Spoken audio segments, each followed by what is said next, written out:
అందరికీ నమస్కారం అండి. నేను చెప్పబోతున్న కవిత రాయలసీమ అండ్ శ్రీశైల మల్లన్న మీద. రాయలసీమ రతనాల సీమ, సిరులు గిరులున్న సీమ మా రాయలసీమ. శ్రీశైల మల్లన్న కొలువు తీరిన సీమ ఈ రాయలసీమ. మహానందితో మహిమాన్వితమై నిలిచింది నా సీమ. శ్రీశైల శిఖరాన భ్రమరాంబిక మల్లికార్జునతో అలరాడింది ఆ మహాదేవాలయం రాయలసీమలో. రాయలసీమ రతనాల సీమ, సిరులు గిరులున్న సీమ. బ్రహ్మంగారి మఠంతో బ్రహ్మాండమై వెలిగిన సీమ. తిరుమల వెంకన్న స్థానమిచ్చిన సీమ ఈ రాయలసీమ. బ్రహ్మాండమైన సీమ రాయలసీమ. రాయలసీమ నా అక్షర కవితలతో అలరించి నాకు పుష్పాభిషేకం చేసిన సీమ ఆ రాయలసీమ రతనాల సీమ. రాయలసీమలో పుట్టుట ఎంతటి ధన్యత, ఎంతటి ధన్యత. ఎందరో నాయకులు పాలించిన సీమ ఆ రాయలసీమ. నా నాయకుడు జన్మించిన సీమ ఆ రాయలసీమ రతనాల సీమ. నా నాయకుడు చంద్రుడు జన్మించిన సీమ రాయలసీమ రతనాల సీమ.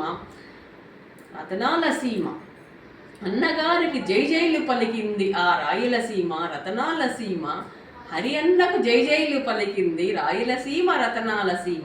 బాలయ్యకు బంగారు బాట వేసింది ఆ సీమ రాయలసీమ రతనాల సీమ.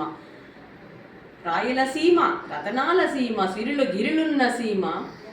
అమ్మ పద్మమ్మతో అలరాడిన సీమ తిరుమల కొండ చూసినా చాలును మన జన్మ ధన్యమైన సీమ ఆ సీమ రాయలసీమ. కోటప్ప కొండకి వెళుతూ పల్నాటి జిల్లాలో పుట్టిన నేను పల్నాటి బిడ్డగా రాయలసీమకి అందిస్తున్న అక్షర కవితా శుభాభినందనలు. పొద్దున నేను గోదావరి జిల్లా మీద రాశాను, అక్కడ బిడ్డలు బాగుండాలని. ఇప్పుడు రాయలసీమ, ఎందుకంటే నాకు అనంతపూర్లో మా పొట్లూరి హరికృష్ణ చాలా ఘనంగా కవి సమ్మేళనం పెట్టి సన్మానించారు నన్ను అక్కడ. నాకు అది బాగా జ్ఞాపకం. తర్వాత బెంగళూరులో కళారత్న అవార్డు ఇచ్చారు, కర్ణాటకలో. తర్వాత గోదావరిలో కూడా గోదావరి పుష్కరాల మీద రాసినప్పుడు నాకు వచ్చింది. కొన్ని మర్చిపోలేము, కొన్ని జిల్లాల అనుబంధం నాకు అటువంటిది. శ్రీకాకుళం, విజయనగరం జిల్లాల్లో కూడా నాకు ఫోన్ మా కేంద్ర మంత్రి కింజవరపు ఆయన రామ్మోహన్ గారి నాన్నగారు నేను కవిత రాస్తే నాకు తిరిగి ఫోన్ చేయడం జరిగింది. వారి కుటుంబం చల్లగా ఉండాలని ఆ భగవంతుడిని ప్రార్థిస్తూ పల్నాటి నుంచి రాయలసీమ ఉత్తరాంధ్ర ఉషస్సులతో గోదావరి జిల్లా దేశ విదేశాల నాయకుల మీద రాశాను. ఆ మల్లన్న ఆశీస్సులు మీ అందరిపైన ఉండాలని, మీరందరూ మహిమాన్వితమై వెలగాలని మీ మధుర కవయిత్రిగా ఆకాంక్షిస్తున్నాను. అందరికీ నమస్కారం.